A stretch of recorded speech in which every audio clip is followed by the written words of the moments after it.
of you. Anyway, let's get on. How is everyone? Really good, thank you. Very well, thank you. Yeah, good. Okay. Good. Everyone having a good week so far? Yeah, very good.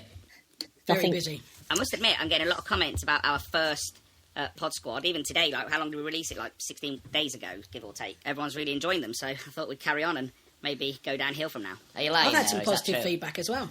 You had some good feedback. Did you? Yeah, I did. Yeah, especially the two that are put out with you, David Miller, and with Gordon Hillen. Yeah. People have been really complimentary about you and about Gordon. They've not said anything about my silky podcasting skills, but they really enjoyed listening to both you guys very much. And Gordon sent a heartfelt message to me as well, which doesn't really sound like Gordon, but he is really glad he got involved and did it.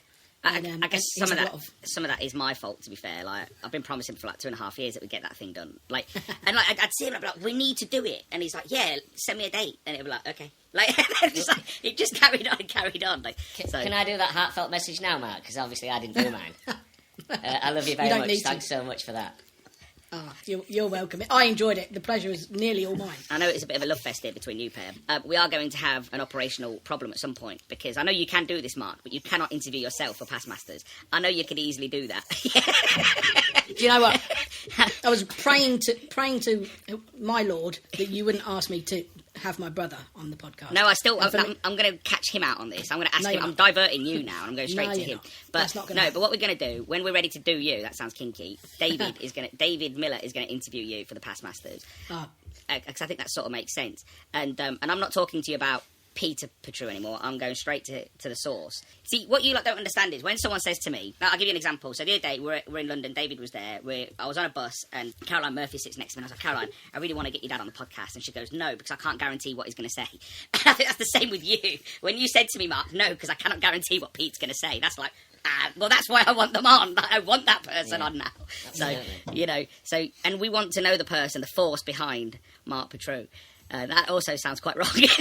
Yeah. The force behind. You don't need to. We went to a Norway seafood event the day. It was actually quite good, to be fair, and I saw David there. But yeah, it was quite good. It was hobnobbing, talking about seafood, and I'm never usually invited to those things. So I was sort of it felt weird, if I'm honest. Every time I sat down, he sat next to me. Considering I was already there. I kept going. Even like when I was having a drink in the garden, he's there. Oh, yeah. Like I can keep up with you at the drink. Anyway, moving on. Come on. No. You have to have your solicitor consult the stalking laws. I think that's what you're going to have to do. He sat next to me many times. He loves it. Just to wrap that up as well, sorry, I had a phone call about read the news. Yeah. And somebody said that really enjoyed it, so that was... It's been positive all around, really. I think we've just got to get better at what we do. I think that's the key thing. Like, we never sort of sit... Be less bad. That's it, less worse.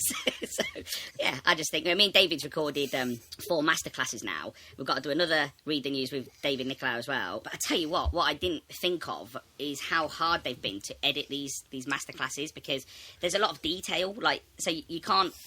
if there's a slip of the tongue and it's a tutorial, you don't really want a slip of the tongue in a tutorial, because it's different in a conversation, because we're all having a bit of a laugh and joke. But if you use the wrong word in a tutorial, it's like everyone's doing things the wrong way. So that's been tricky. But the 4th one we did needs no work. It needs no work. So I think we have just got better at it. I think we've found our feet with that now. So I reckon probably by the end of this week, I don't know when I'm putting this out, so if anyone's listening to this and looking at the clock, I don't know when that is. But yeah, David, tell us a little bit about what you've learnt this week.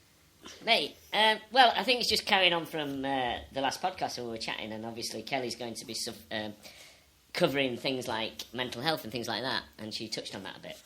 So it made me think, and I went back to the shop and spoke to Nick and a couple of the managers and said, do you think it would be worth offering out a mental health course to the staff?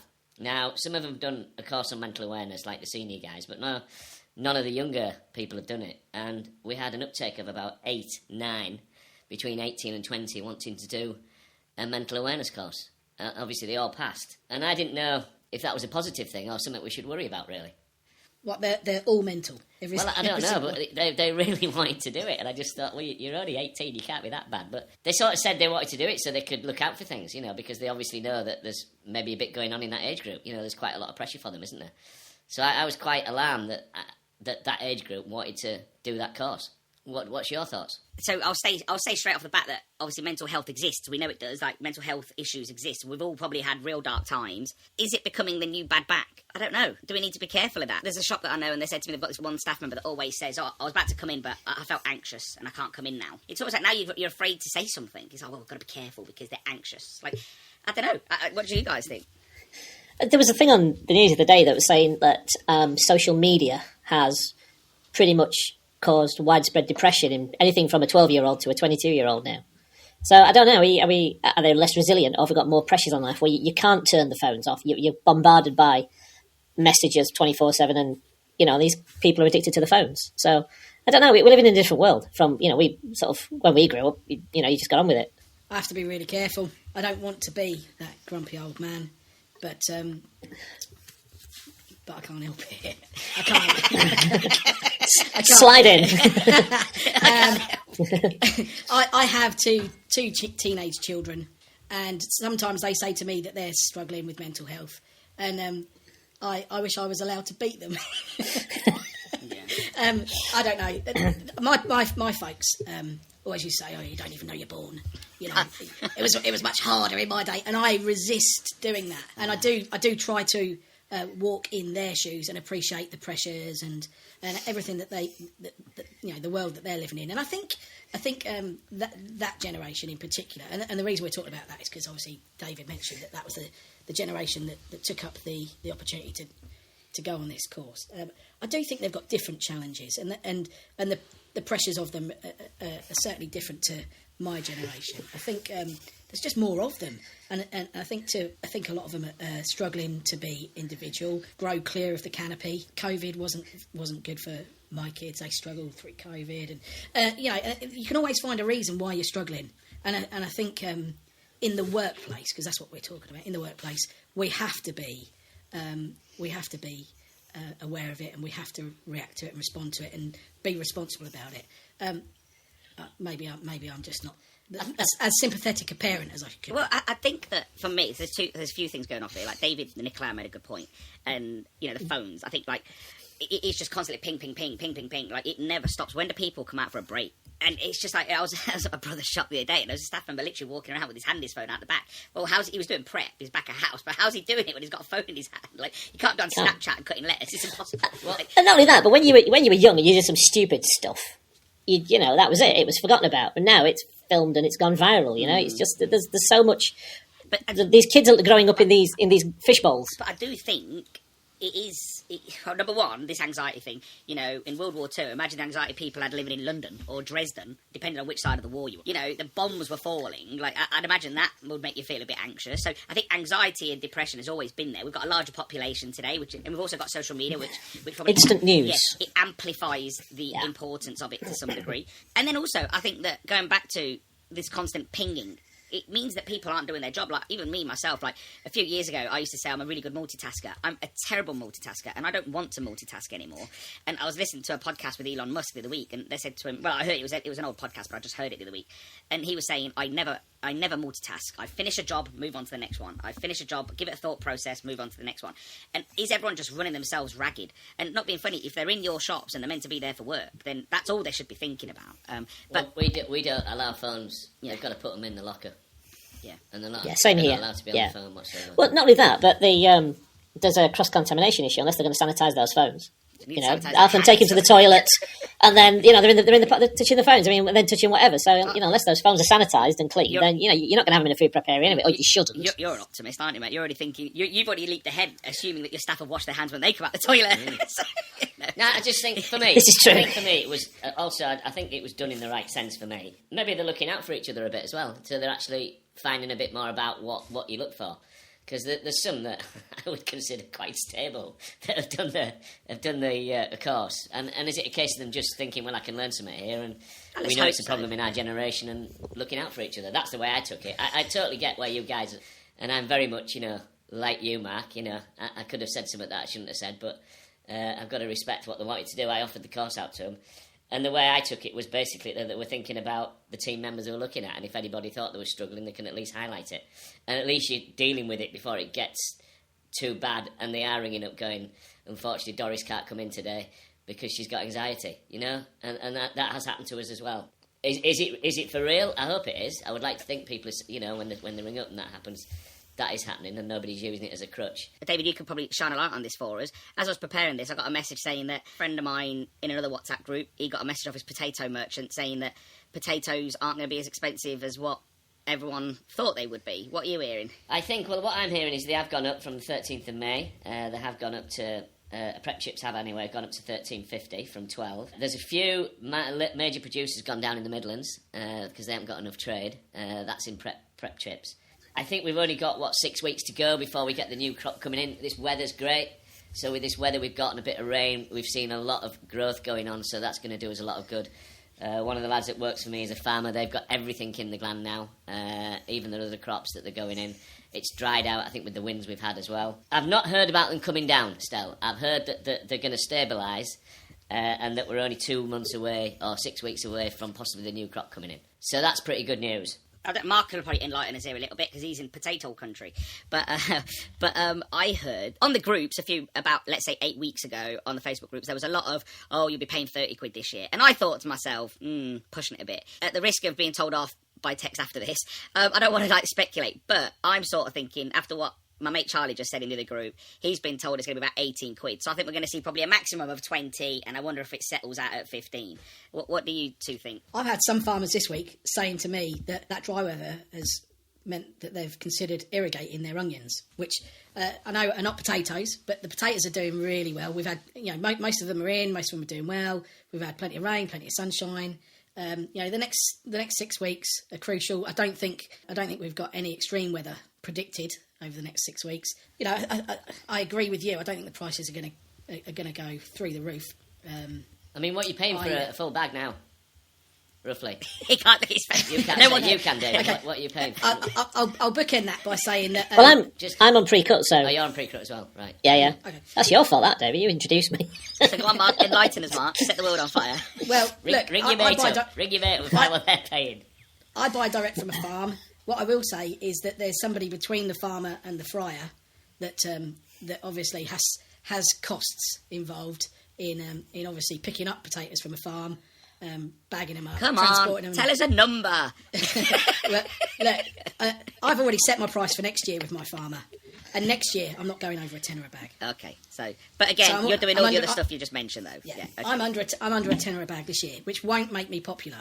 But that is direct from a farm, and when prices were really, really low, I paid over the top, and my farmer's never forgotten that. So that's just a relationship I've got. But you are literally on the doorstep. You are going to collect your product, I can watch them growing from my shop, and the food miles are really low. So one thing I do know that's widespread is obviously the farmers are trying to limit any problems. And any financial risk, so they are getting loads of maybe their stock they've got to McCain's, the Crispers, that sort of stuff. Obviously, the McCain's Crispers need to be a higher dry matter, so that means that quite a lot of stock's going that we possibly might use. So that just might put a little bit of pressure on us because the stock's not around. But as I say, with this weather now, we're not far away from the new season coming in, and that will level out pretty quick.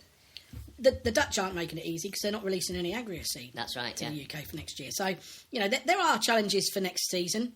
Not just the weather and the amount that's being planted, the type of seed that's going in. I know that some of the seed this year was not of the. Even my farmer said some of his seed was shocking. Yeah. Mark. Yeah. Why aren't they releasing the agria seed? I don't know. I mean, maybe Austin's the guy to ask that. I think that it might be a coming out. Sure, of Europe. I'm sure he'll be in touch. Yeah, well, I've approached Austin about coming on the podcast, so hopefully I'll get him on and he'll be able to give us some from the horse's mouth answers on this. Do you think they probably don't release if you're thinking of strategies, and they'd probably be very strategic because they're at a high level. Not Austin, I mean the growers and the seed growers. But do you think it's so that people go on to different seed and try different ones? Because then you might be like, we'll have some Sagita, we'll have some Babylon. Do you know what I mean? What's the advantage to them of that? Surely don't want to sell product. Well, different product, I guess. Yeah, but why does it matter to them as long as they're selling it? I mean, I don't care if someone buys cod or haddock as long as they're buying fish. Yeah, I think Europeans are they're a little bit angry at us Brits. Still. Yeah, I think so. It's not like we rub it in their face every time we tell them we won World War II. We don't do that all the time, do we? It's like we're not celebrating invading them at all, are we, every year? I mean, come on. Like, get over it. Come on. Jesus. I think seriously, we'll get answers from Austin, and he has said that he'll come on, but With Brexit. Well, no. Also, me and David are we're putting a round table together because we have sort of by this point we have concluded our potato masterclasses, and we're going to bookend that with some potato-y experts. That's my new word, potato-y. You heard it here first. So yeah, wow, I know. Yeah. So in the future, if you ever want to search the etymology of potato-y, it was and there's a Latin is potatium. So, Sorry.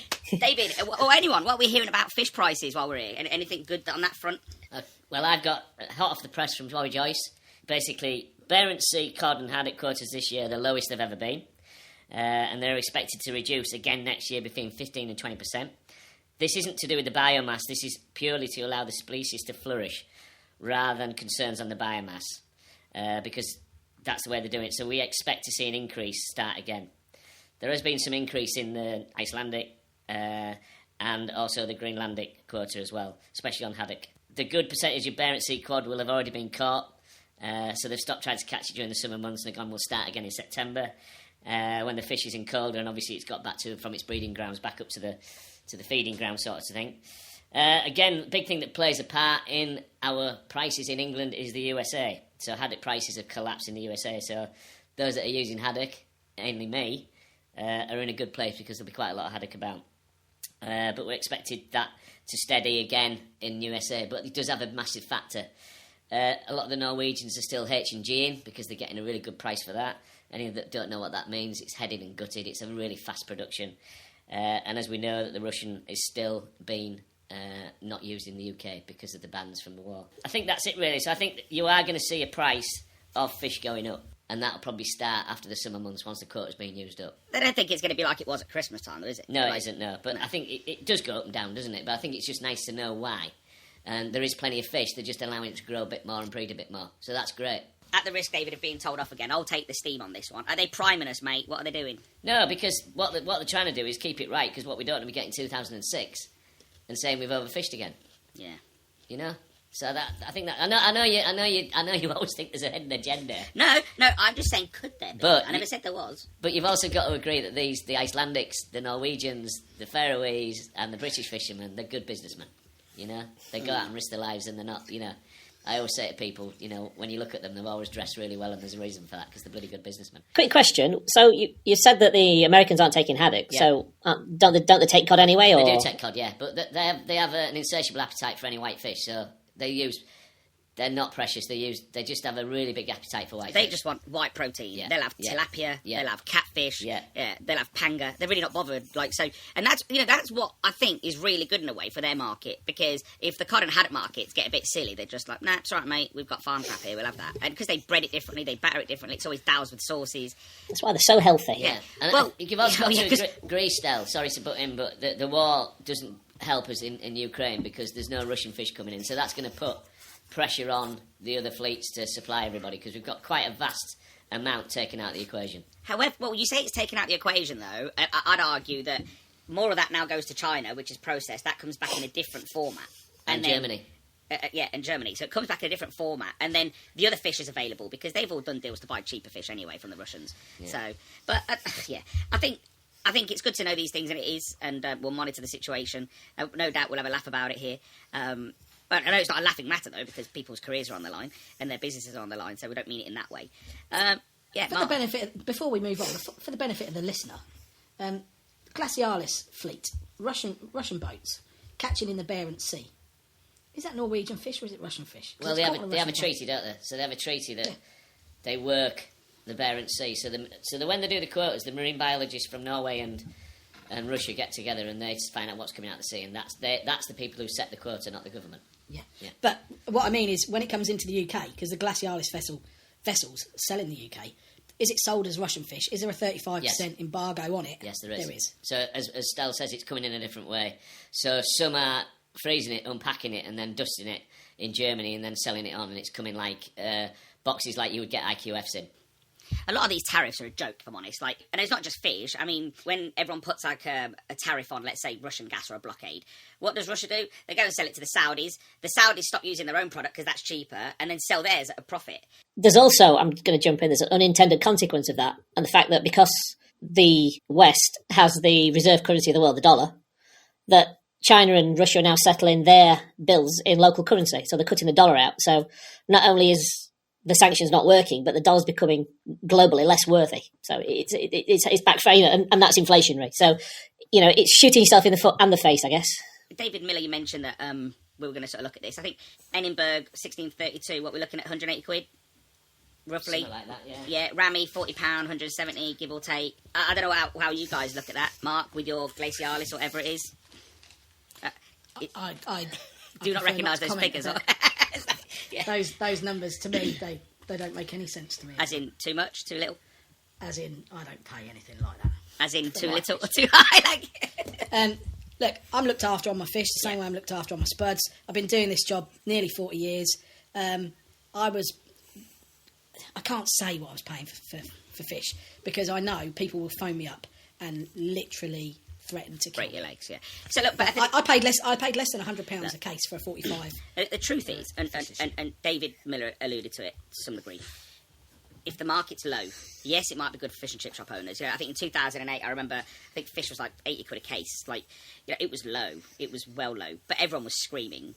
And the fishermen are not going to go out there and catch it. The merchants aren't going to bother with it. If it's too low, they're just not going to do it. So, we need to find that balance, because, and I say the same about, we've said the same about potatoes in our masterclass to some degree. Farmers ain't making the right dollar on it.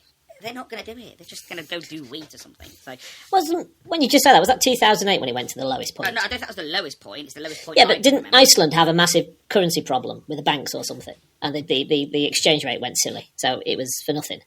Yeah. Can I remember that far back? Yeah, Iceland. 2008. That was that was it, and that was one of the things, that it was the exchange rate that stuffed them for a while. Yeah.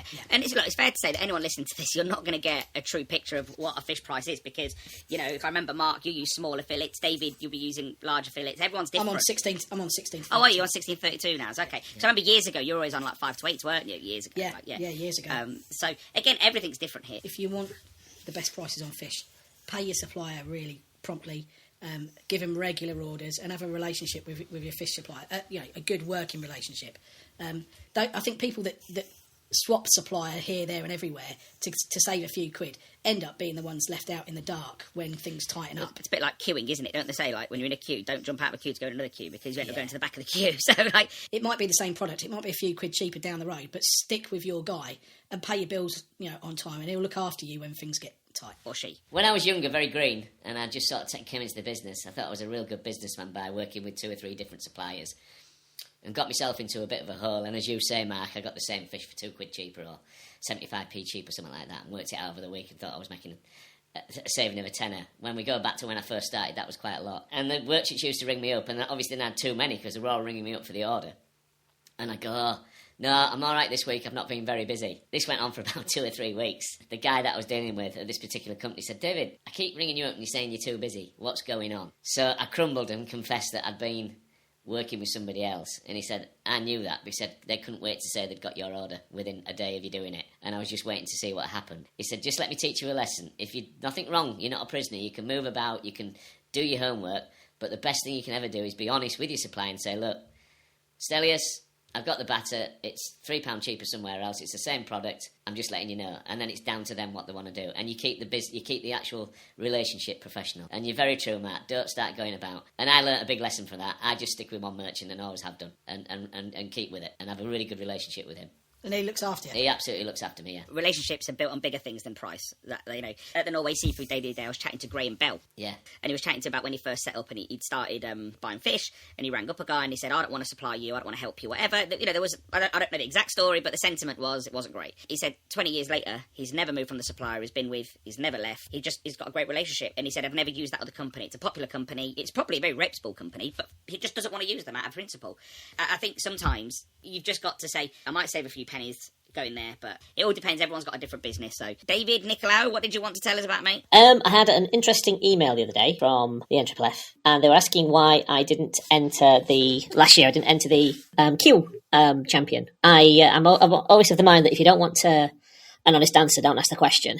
And my answer to them was that I don't feel comfortable promoting something or competing and being a champion for something that I really don't believe in anymore.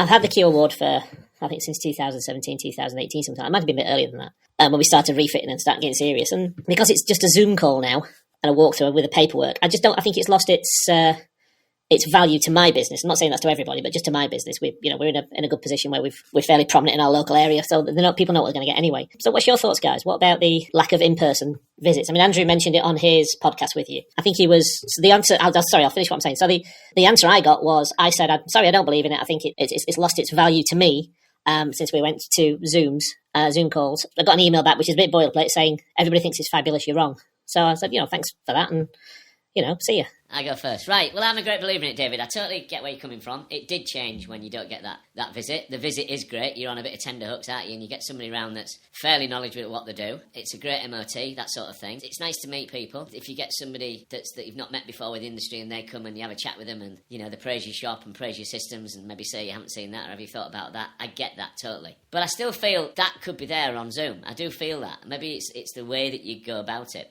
I don't know if it's resistant or whatever. I mean, because I've taught on Zoom and it does work. You can get those things over. I mean, is it because you don't think people can see what's going on, or what is it that puts you off? It's a bit more fundamental than that. For me, for my business, I think I may have well moved beyond the requirement for a Q award, because I know the requirements. We comply. So if you're a brand new business that's never ever been seen before, I don't see how you can work out that there is quality accreditation without somebody being in that room and actually eating your product. Now, if for me, they know my business, they've been in and out of my business for the last 5 or 6 years, and we've competed. But if you're completely new to this and this is a shop that nobody's ever seen before, how on earth can you say, yes, that's quality? All it takes is for that one shop to be absolutely awful, or the fish to be off when somebody goes there, or some major issue, and that entire quality accreditation is undermined by the fact that there's no boots on the ground seeing what's going on. And I just this should be, the Q Award should be the Michelin of our business. This should be the apex. If you've achieved that, you've got a total quality product. I just think without being in the building and without trying the food in person, you certainly can't smell over Zoom. If the place stinks, the drains are backed up, the shit is full, pardon my French. You're missing so much. And there's only, I get the whole reason why we went to Zoom, but there is this thing called the trend line goes to its base as you move forward. So everything returns to normal after a while. And I think by holding on to the Zoom Awards as a process for judging, I think they've lost an awful lot. They've lost me for a start, but and that's where I'm at this moment in time. So I think both these views highlight the point that I'm going to make, and that is that the accreditation is very individual, and it suits some businesses better than it suits others. I think as a process, it clearly works, but it isn't always doing the job that we need it to do. I did the accreditation in 2020, and I haven't done it since. I like it as a health check, as an MOT, to make sure that I'm doing everything right. But I don't like to do it every year. I recommend it to people that are thinking about entering the awards. I tell them to do it as a standard, because I think if you're being judged on another category, having the quality accreditation is part of the foundations of which you build your application, and you need to have it. I'm not a fan of the Zoom.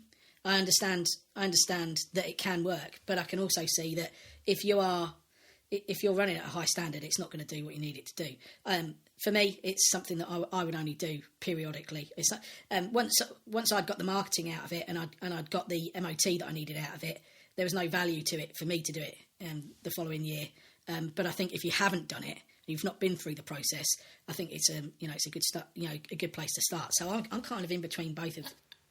Yeah, I mean, it's 150 quid. That's the way I look at it. It's a good little MOT, and the way I use it is I'd like to think I've got a high shot. I've done that quality award since it very first started, and I will carry on doing it. But the way I use it is I let my team get involved. So I give them the paper and go, right, I want you to get this through us. And they learn a bit more about what goes in the shop. Even though they've got training and all that, I involve my staff in it to get us through the award. They will one of them will take the assessment. If not, two will take the assessment. I'm never in the shop when it's done. And to me, that cements... I use it as a way to cement my staff in the structure of what our shop is and gets them to understand a bit more. And I think for 150 quid, that's a great way of using it to bring your staff on as well. Do you think it would be better if you could have the Zoom for 150 quid, or for 200 you can have an assessor come out? I think that's the problem, Mark. You've hit that on the head. And actually get an assessor out is a lot more money. So if you were wanting to get an assessor out, you'd be paying a lot more. Yeah, I mean, if you had the option to do it, then maybe it would appeal to that. It's a good thought. Wouldn't it be sensible for your first a quality award, or your first visit when that shop's never been visited before, that someone actually goes out and has a look. Yeah. So it's not devaluing the whole thing, because, as I say, it only takes to have one terrible shop to be part of the quality accreditation. And then it's not a quality accreditation. They want to change the name. They want to call it a health check or an MOT or something. But I think we've moved so far away from accrediting the quality just by paperwork. What's the point of even cooking food and putting it on a Zoom call? It's a nonsense to me at that point. But on the same respect, David, it's only on the day, isn't it? Whatever way you do it, it's on that day. Oh yeah, absolutely. So yeah. you can have a great day on the Tuesday, and they could come Friday, and it's absolutely shocking. We all know that. Yeah, you know? yeah, it's true. I think I made it clear on the day when I spoke to Andrew anyway, so it's no secret. Number one, I don't believe you can have a compromise here. I really don't. If you compromise, it makes something weaker.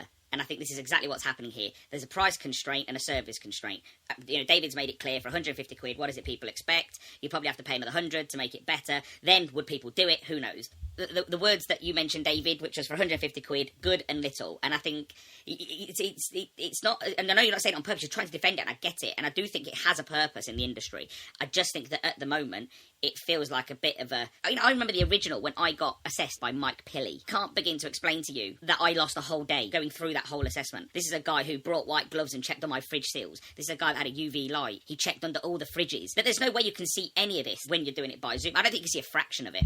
I think then there's also, you're missing that camaraderie. Yeah, like meeting someone else in the industry. So if Mark Petrou turned up to David's shop, or David Miller turned up to David's shop. Yeah, we had Hugh, and it was a great experience because he's so knowledgeable. Can it work? Clearly, it's working to some degree, but will it ever be as good as a face-to-face? Can I ask another question? Does anybody know how many current shops there are on the Cure register? Because they produce it. I mean, do they still produce a book, or is that on digital now? There used to be a book years ago. Yeah, it used to be, And then it morphed into like a website. And then, directory. And it's like an app, isn't it, I think? There's an app, isn't there? No, I mean, like, there was a directory for, like, quality award shops or quality accreditation shops, and that doesn't exist no more. To be fair, there was faults when Seafish had it, so it's not just, let's not try and make out that it's an Triple F thing only. No. Opening a tin and tipping all the worms out. What I actually wanted to do was, you guys brought up the conversation that you had with Andrew, and I wanted to congratulate you on the way that you conducted that podcast, and also I want to congratulate Andrew in the way that he responded to the questions that you posed, because I thought you didn't give him a particularly easy ride of it. You asked all the right pertinent questions, but you didn't. But you did it in a way that I thought was really professional, and I thought that the way that Andrew responded to that, towards the end, I felt as though Andrew had really reached the end of the rope with the conversation, in that it was a really long, hard-going podcast to record, and I think it might have drained the pair of you. That's the impression I got from listening to it. He was extremely honest with his answers, though. Hats off to Andrew. He didn't shy away from a question. He didn't try and dodge anything, and he answered it straight, which is what you want, really, for somebody who's the head of your federation. Absolutely, and I thought Stelios didn't pull any punches either, but it was done in a really a good way. I found it a really insightful, enjoyable podcast, and I think we have to remind ourselves as well that that Andrew is a volunteer, and a lot of the people that run everybody that works hard at the NFF are volunteers. Having said that, I did take away from that podcast the feeling that the NFF is really, really stretched. I was frustrated in many ways to hear about some of the things that have been not benched, but certainly sidelined to a degree to focus on other projects, and I feel as though that is out of resources financially, or just people on the ground. So if you've not listened to that podcast, it is really well worth a listen. Mark, yeah, do you think that the NFF is prioritising the awards over other endeavours, and do you think it's in danger of becoming irrelevant in terms of our industry and only just relevant for the awards? I think that the awards takes up a tremendous amount of time and effort and energy. To answer that question just simply, I'd say it looks a bit that way. But I don't know the answer to that. All I can say is from some of the answers that Andrew gave, I just feel as though a lot of resources go into the awards. And it's not just money; it's the volunteers' time as well. There's only so many hours in the day. Absolutely, and I think quality accreditation is something that Seafish didn't really want. They couldn't balance the books with it, because I played a role in actually getting that over to the NFF. I was an EC at the time, and getting that over to the NFF at the time was a real coup. To be able to take that over from Seafish and to keep it alive. And I think it's had to become what it is now to remain viable at that price point. At that price point. Yeah, I totally get where you're both coming from. Yeah, the awards have taken a lot to get going, especially from the start with just really been shelled by Seafish. It's not a case like everything was handed on, everything had to start again. And I think you'd admit, David, you've done well out of the wards. It's helped you in your last couple of years. I would urge everybody to participate and join in, because it has transformed our business beyond. So that's taken a lot to get going, and I think Andrew is extremely honest that they're missing board members. As a lot of people know, I've stepped down, not in training more, so they've got that hole to fill. They've had a few of the board members go. There's a few office changes gone. I think somebody said, who's running the office? Well, they did employ somebody last year, and that didn't turn out, and they were supposed to be running the whole structure for them. And again, they're looking for somebody to fill that. And my sort of take on that is totally get what you're all saying, but there are positions there, and if anybody feels they can contribute, you can. Get on board. Yeah. And I always will defend them. And I totally get why you may be frustrated, and that's probably a reason why we can't get bodies back on the ground, because the resources are tight at the Federation. You know, juggling a lot of balls, if you get what I mean. And they're making them work, but maybe not to what you guys think they should be. We keep talking about volunteers, and obviously it's pertinent because many are, but the staff that work there do get paid. Yes. So I just wanted to clarify that. But also, Mark, you were there when the QA got brought over. Do you remember, because I remember someone saying to me that it actually came over, but it was really under-resourced, that Seafish didn't put any funds behind it. Is there any truth in that? Or? Yeah. I mean, Seafish have to balance their books as well. You know, they're funded by a levy, and they're a government body, so, you know, they're under scrutiny. I do like Seafish, don't get me wrong, I love the work they did over the years, but I do sort of feel like that they've almost, like, pivoted and turned their back to the industry a little bit. Like, you know, I like a lot of people that work there, but I do feel like, you know, what are they doing now? What do these guys do anymore? Who do they represent? Well, you don't hear from them in our industry, do you? I'm going to go out on a limb. You know, I think Seafish in the past, of their remit is about seafood. Yeah. It's not about fish and chips. Selling seafood, isn't it? And the resources that they have, they're only prepared to put so much into the marketing of fish, not fish and chips. I get that. But I'm going to go out and say I pay my NFFF membership. But when I was asked to leave the board at the NFFF, it's because I had an opinion way back then that membership wasn't, you know, it wasn't working, it wasn't right. And I created an online community for fish and chip shop owners. And by the time I sold it, which is about 10 years ago, I had 7,000 members when I sold it. 7,000 people had joined up, and membership was free. And when I sold it, I said to NFFF, you know, I've proved something here. You know, if you make membership, you know, entry level membership free, you know, you're going to be more powerful. And I'm not sure if you know what the answer is, but what is currently happening at the NFFF, I feel it's slowly eroding away. Sorry to cut in there. I'd argue that if they did what you sort of suggested, you've got to have a strong commercial plan, because the funds need to come from somewhere. Because a lot of people listening to this will be like, yeah, free, rubbing their hands together. Like, but one of the most successful software models is to give an app for free, to get everyone using it, and then start charging higher level services on top. So I think you mentioned this last time, Mark, when you said that membership should be free, but if you want the sticker, it's X amount. If you want, companies also have millions behind them in investments and funds. I think, being really honest, I think that Andrew gave us the clue to what. But I don't know whether he thinks it's important or not. Is a different story. But the clue was in there, and the clue was, for me anyway, is they've now got permission to fix all those. Are they called bylaws? Are they bylaws? Yeah. Bylaws. Yeah. That is where my whole focus would be. I would be on that like a fly on shit. Because, so it's permission from whom? Well, the members, all of you lot. Yeah. So for me, I would be on that like a fly on shit. I would be. You know what, we're calling solicitors in, because everything seems to be like it's so. They're 160 archaic. Yeah, archaic. Yeah. So for me, I think Andrew gave us the answer, and I think if I was Andrew, I'd be hunting that down. But again, he's got to do what is best for him, and you know, not for him, sorry, for the NFFF and as a collective. And I do think he does try to do that. I do think so. And do you think it's got an image problem? As in, it's a federation and it appears to be old fashioned. Yeah, maybe. I don't. And so, you know, I don't know if it's. I don't know. It's a difficult one because it does seem to be very staid to me. Again, I don't know. I don't know. I don't know if it's an image problem as such. Look, with any membership organisation, you're probably going to get like.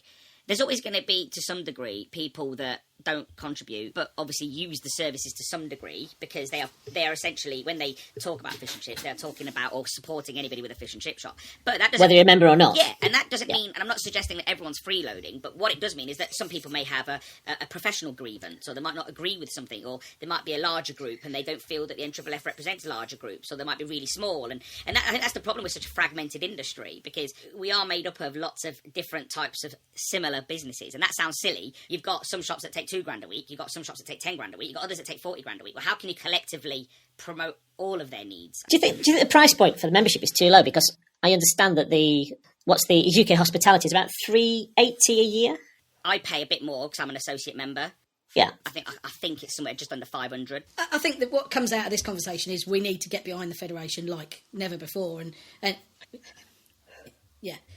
I mean, I've got no issue with my membership. I'm if you're not, and I think I've said this before, I'd rather be in the tent peeing out than on the outside of the tent trying to get it inside. So it's and if we don't all support them, we're going to lose it.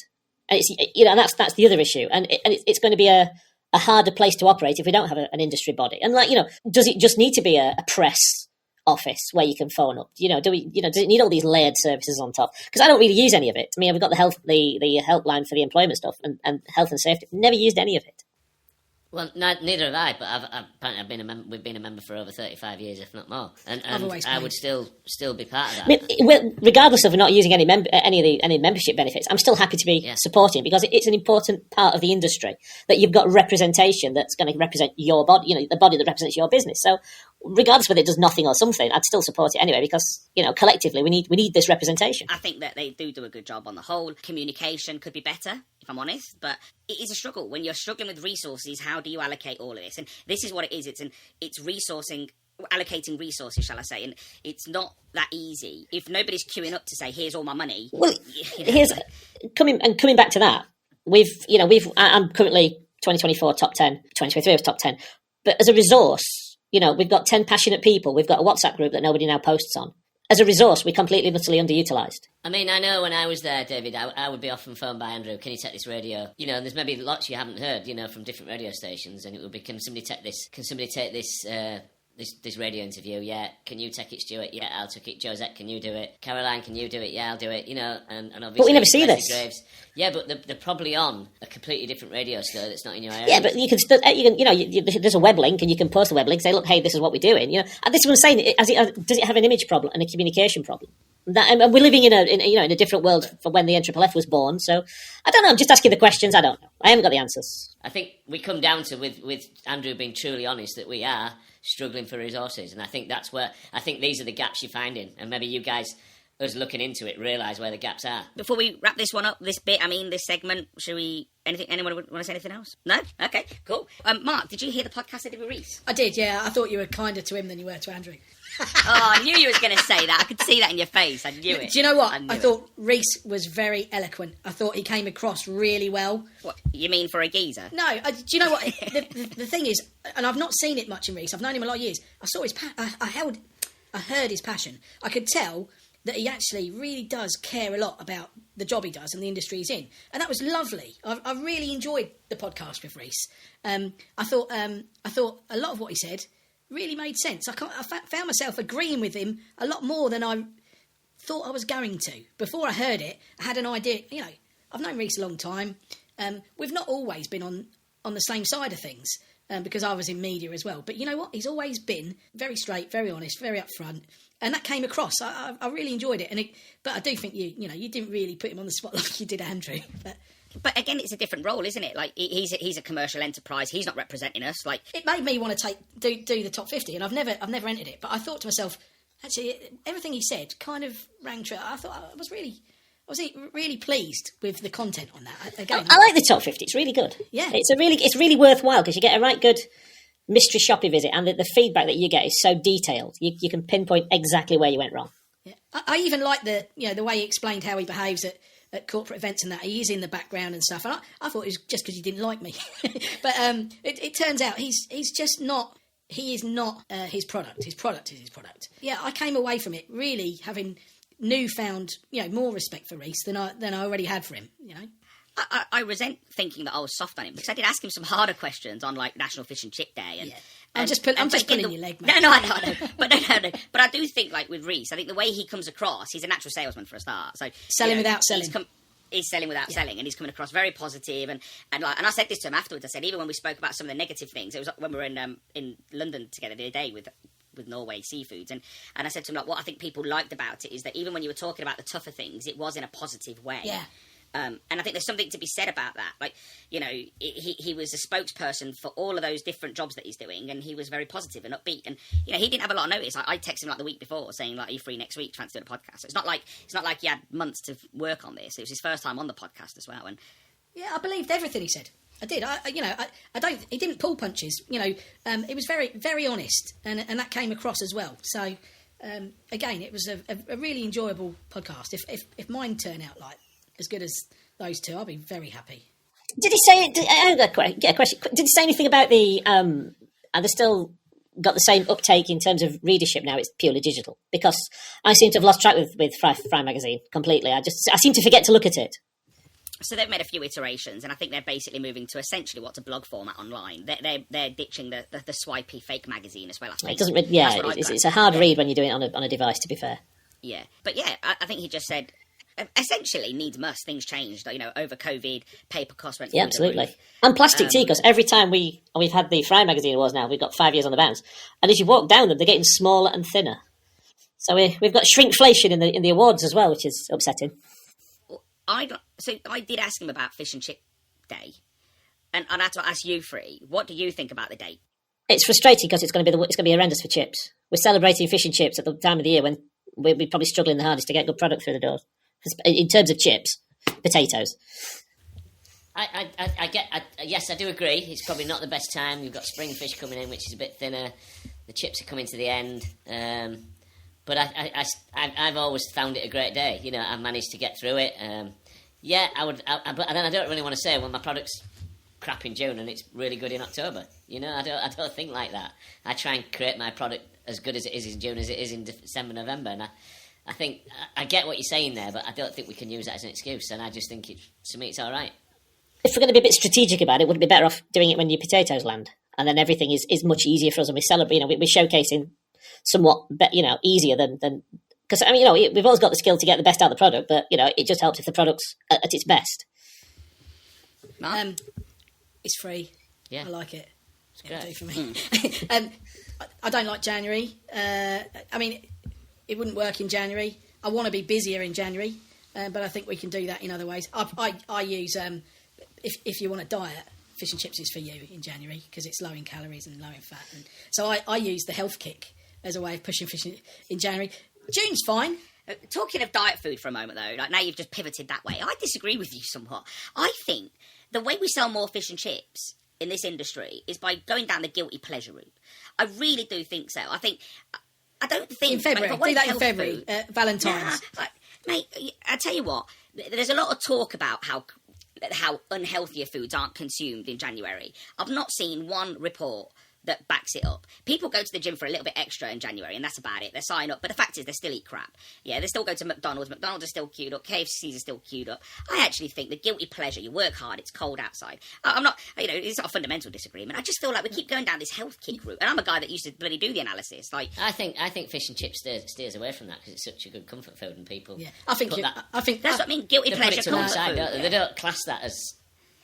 And it's a whole piece of protein. Yeah. It's not mashed up and messed about with. It's just a wonderful product. There, Stel, I'm sorry. Yeah, I think you're wrong as well, Stel. Yeah, you're wrong. You're wrong, mate. You're wrong. When three people tell you dead, it's time to lay down. It's not going to be health food, is it, guys? No, but it's not bad for you. It's not about that. It's about having a reason to get everybody interested in your product. And in January, everybody makes a New Year's resolution. Everybody's on a health kick, and it's a great time to put those positives at the front of your message. I can only tell you, just look at me and you'll see how my diet's gone. Quick question, what about tying it into the D-Day? We'll finish with that one and then we'll wrap this one up. David, what quickly, we'll let Mark go when you're ready. What do you think about tying it up next to D-Day? Me?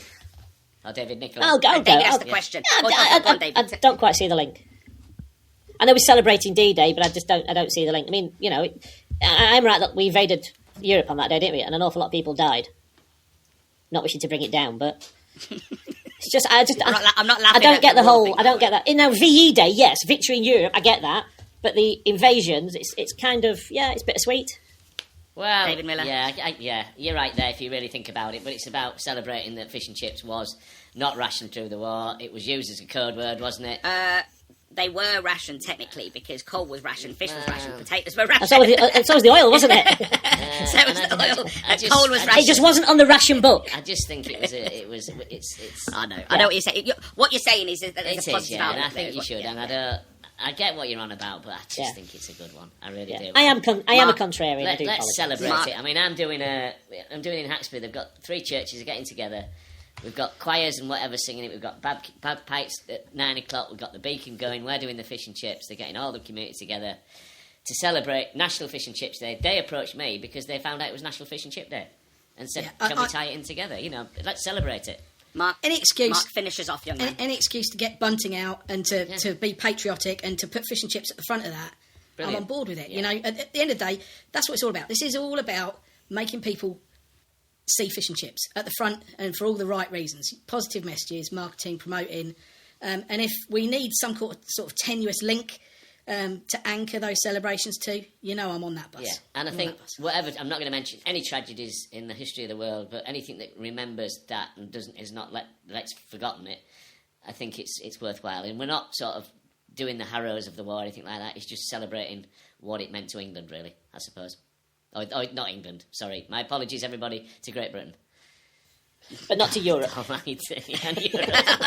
and anyone else that knows me. Well, on that note, guys, it's been great. Can I just finish with one, Matt? I'm not going to kick you. Positive note, right, fish and chips. I know we're sort of always a bit doom and gloom or whatever. I mean, as you know, all my fellow podcasters know I go into York quite a bit.